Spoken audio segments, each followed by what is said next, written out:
people will ask me, well, why do you have young adults on your team? Why don't I have a ton of 30-year-olds on my marketing team? It's because what we were just talking about, like, this is the way marketing is going, and you guys are incredibly talented. I'm going to say this. They are incredibly talented. So we're going to dive into each of their roles. Everybody, I've been very careful about pulling together a really unique, cohesive, well-working team of people. The Banowetz Podcast. Oh yeah, so we were talking earlier about like the conference that was going to be held on May 2nd at the Long Branch. The conference that was going to be held on May 2nd at the Long Branch. And so this is kind of like taking the place sort of that. Yeah. Okay. Because this way we can get business leadership and marketing and just relationship building on a more evergreen platform than just a one-time thing. Evergreen meaning it's continuous. Mm-hmm. Well, and you kind of felt like, too, that it was going to get good traction that way, too. Yeah. Mm-hmm. And people then don't have to come physically somewhere. So is that kind of why we didn't end up doing the event? Yeah.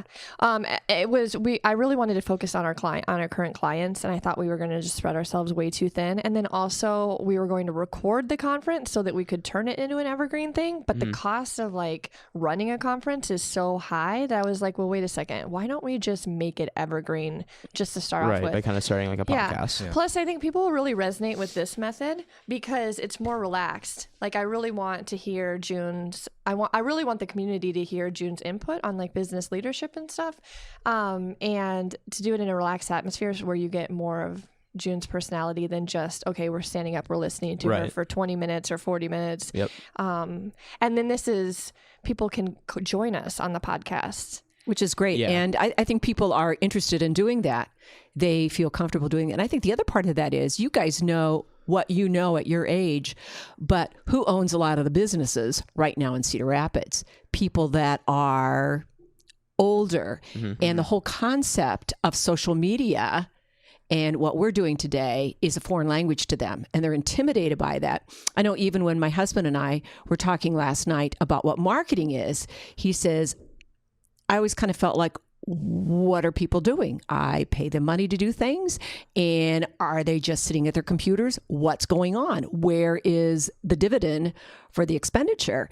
And so I think there's still an awful lot of people out there, not only in Cedar Rapids, but elsewhere, that are like, okay, I'm going to hire you to do this. What's the payback for me? Mm-hmm. And so then kind of like having us on the podcast and having us speak gives those businesses the perspective, like our perspective, what we're doing. And that's really important. Yeah, that's so important, Trent, because we realize that, I guess one of my favorite sayings is that in many instances, I am an alien to a lot of this. You guys are natives. You know, that's in your DNA.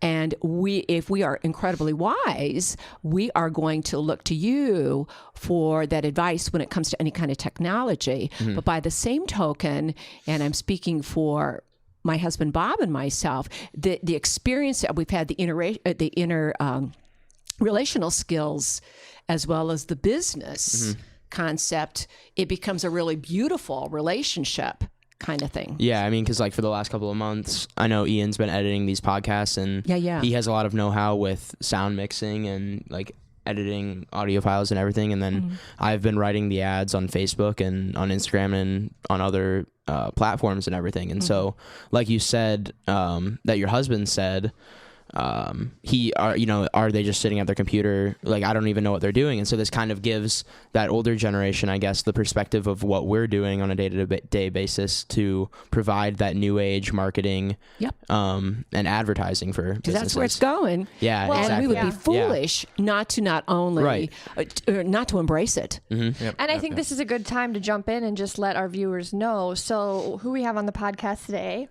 so we have June Schmidt. She was just speaking. And then Trent is the one that was asking the question. So hi, Trent. I'm Trent. Yep. Hey, Trent. There's Trent. And then Ian. Hello.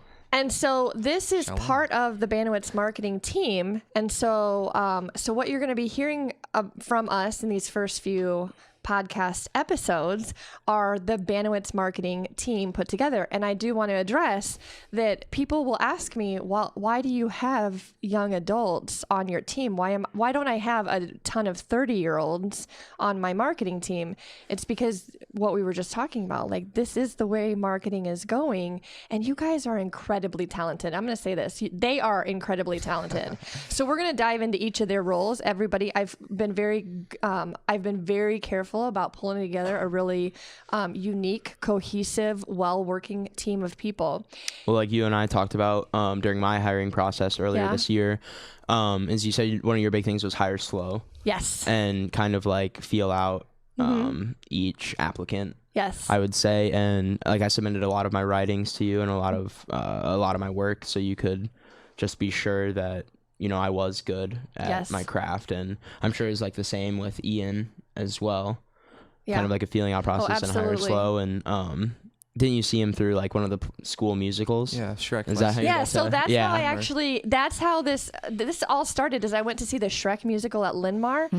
That was the last spring's musical. Yes, a year ago. And I saw the teenagers. I saw you guys up there, and I thought, man, and this is Linmar. So I'm letting the cat out of the bag here. That I actually am I am actually pretty disappointed in our community, because I asked Solomon Grotehouse. I said, so what happened is I'm watching the Shrek musical.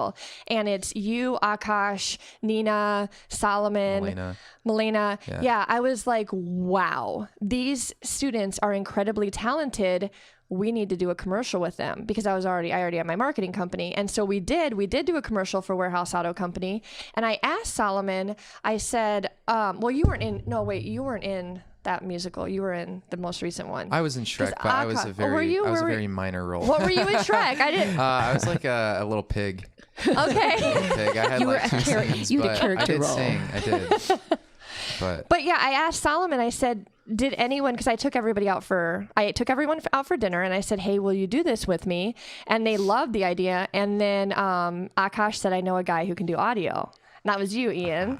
Yes. Which was it's been such a huge, the young adults in this company, June, and you know this, the young adults in this company have made it what it is today. I mean, you guys, your creativity in the past, it's probably been 10 months since we made that commercial. And we would be wise to embrace that. Right? Very wise to embrace. But Trent, I'm also going to speak to something that you just said. I'm a big reader.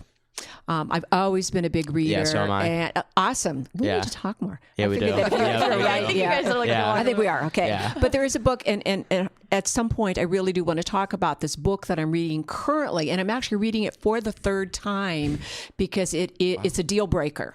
It really, really is.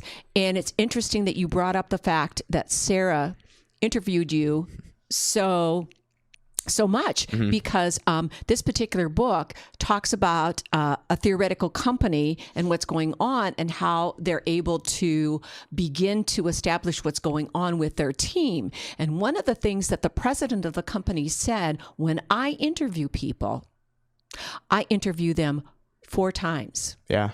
And in turn, that this person in this company gives the interviewee his resume, call my references. Yeah. Maybe you don't want to work for me. And at the last interview, what he does is he tries to talk that person out of being part of the company. Are you really sure you want to do this? And goes into all of the warts along with the beauty marks, because then a person has a real clear depiction of what the company is like, so that when they form that partnership, I think, we know, my husband having owned a business, and Sarah as well, that the biggest investment an owner makes is in his or her team. Exactly. And I think the other thing that we're doing really well here at Banowetz Marketing already is it's kind of a small team, but I think it's quality over quantity. Yeah. Like you said earlier, I think. Yeah, there's 7 of us working together. Yep. Plus contractors as needed, but 7 W-2 employees. And just being very slow and steady. Yep, and we're all careful. Talented in our own right. individual. Yes. Yeah, exactly. Yeah. And then you can kind of, like, you and I at one of my earlier interviews talked that Annalise is really good at what she does, making videos, and I'm good at writing. Yes. And so we can put those 2 pieces together to make really coherent, really high quality. Well, and then you forgot Ian's video over here production, with and the then music Ian can, and the audio. Yeah. I mean, and Ian's fantastic at what he does. And so it's kind of like we're all really good in our own right. And that's kind of what makes us a really good team. Yeah. Well, and like today I had a meeting with a client, who, not Warehouse Auto, and I showed him the Warehouse Auto video. And I said, this is because we're heading into another summer. I like doing these creative video projects in the summer because you guys are off school. Well, now you've graduated. Right. Yeah. But I think it works really well because it makes it more of an enjoyable experience. And so as we go into the summer, it's like, well, what big video project can we do? And so I was starting to pitch it to a client today and showed him the Warehouse Auto video from last year. And I said, do you like this? Because it's unique, it's different. And if you don't, like, it might not be for everybody. And he's like, no, I do really like this. I would like you to keep working in that direction because I've been having Annalise storyboard it. So yeah. Okay, so let's end this podcast, and we will, because we're going to grab some food. Yeah. And then we will be back for more in a little bit. Awesome. All right. Bye. Perfect. Bye. Bye.